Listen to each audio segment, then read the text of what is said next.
মানে এক কথা এটা দিয়ে হইতেছে প্রেজেন্টেশন করে, কোনো কিছু প্রেজেন্টেশন করে। আপনার একটা কোম্পানিও থাকতে পারে, আপনার কোম্পানি আপনার বিদেশি ক্লায়েন্টের কাছে আপনি উপস্থাপন করলেন। হ্যাঁ কি হ্যাঁ, যে যে কাজে ব্যবহার করেন, এটা তো কি ব্যবহৃত হয় যে কলেজে বিশ্ববিদ্যালয়ে ওই জায়গায় অনেক ব্যবহৃত হবে। এটা যদি না জানেন তখন দেখবেন যে যখন এই যে প্রেজেন্টেশন বানাইতে বলবো তখন দেখবেন যে কি অবস্থা, বানাইতেই পারবেন না। তাহলে এখন আমরা এরকম একটা কিভাবে বানানো যায়, এরকম দেখেন এই কেউ কম্পিউটার টিপ দিবেন না, সামনে আগাইছেন সবাই, কেউ সামনে কম্পিউটার টিপ দিবেন না, সামনে আগান সবাই। ওরকম একটা বানাইতে হইলে নতুন একটা স্লাইড নিতে হবে আমার। নতুন একটা স্লাইড নিলাম, এই যে এখানে 13 নম্বর স্লাইডটা নতুন কিন্তু একদম। ওটার জন্য আমি আগে 3টা শেপ নিতে হবে, 3টা শেপ, ইনসার্ট শেপস। আপনি যদি 4টা পিকচার দিতে চান তাহলে 4টা শেপ নেবেন, 3টা পিকচার দিতে চাইলে 3টা শেপ নেবেন।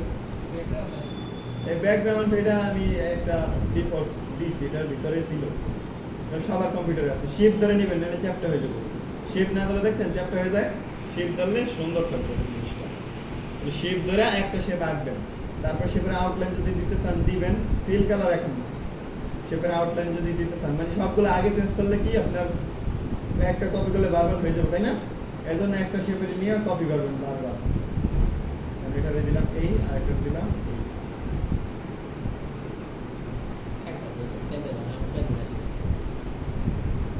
না 3টাই দিই। হয়েছে, সুন্দর হয়েছে, মিলছে ভালো মতো ভাই হয়েছে। এই যে 3টারে এখন আমি সিলেক্ট করে একটু এদিকে চাপাই দিলাম, আর এদিকে তো থাকবো আমার লেখা লোকা, তাই না? এই জন্য 3টারে এদিকে চাপাই দিলাম, একটু এদিকে দিব, অ্যারো চাপ দিয়া। যদি আপনার অল্প একটু নাড়াচাড়া করা লাগে তখন অ্যারো চাপ দিবেন, মাউস এই কিবোর্ডের অ্যারো আছে না, অ্যারো চাপ দিবেন।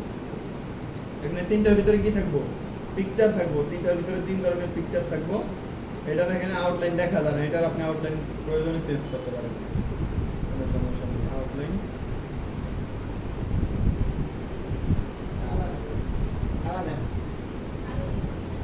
কালা দিলেও তো দেখা যায় না।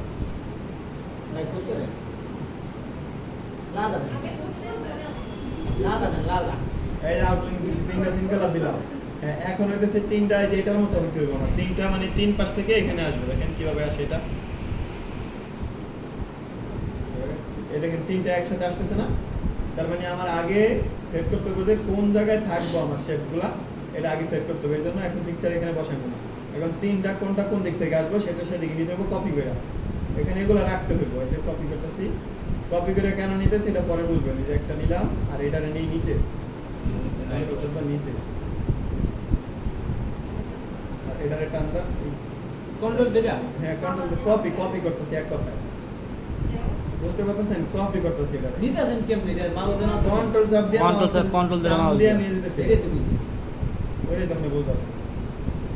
3টার 3 কোণা নিছি না, এখন এগুলো আমার না রাখলেও চলবে। এগুলো কেন রাখছি জানেন, পরবর্তীতে আমি অ্যানিমেশন দেওয়ার সাথে সাথে জানি বুঝতে পারি এটা এখানে বসাই, ওই জন্য দেখাই, আমি না দেখালে বুঝবেন না।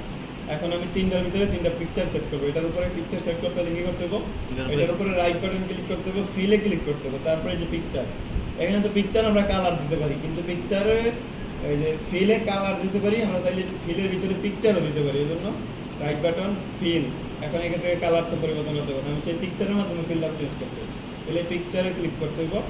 তারপর ওয়ার্ক অফলাইন, যদি এটা থাকে যায় তাহলে ওয়ার্ক অফলাইনে ক্লিক করবেন, যদি না থাকে ফ্রম অফ ফাইল এটার ভিতরে ক্লিক করবেন, তারপর এখান থেকে পিকচার দিয়ে দিবেন। আমাদের যেহেতু ভালো কোনো পিকচারই নেই, এখানে আমাদের টুরিস্ট প্লেসের পিকচার থাকা উচিত ছিল, নাই যেহেতু এগুলোই দিয়ে দিলাম। একটা দিলাম, এটার ভিতরে একটা দিই, right button click, fill, picture. আমি তো পিকচার ডাউনলোডই করতে পারি, তাহলে সুন্দর লাগবে অনেক, একটু ডাউনলোড ছবিটা দেন ভালো লাগে।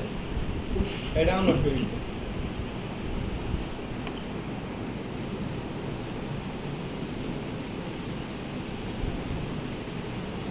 কি লেখলে আসবে বলেন তো? কক্সবাজার স্মিথ।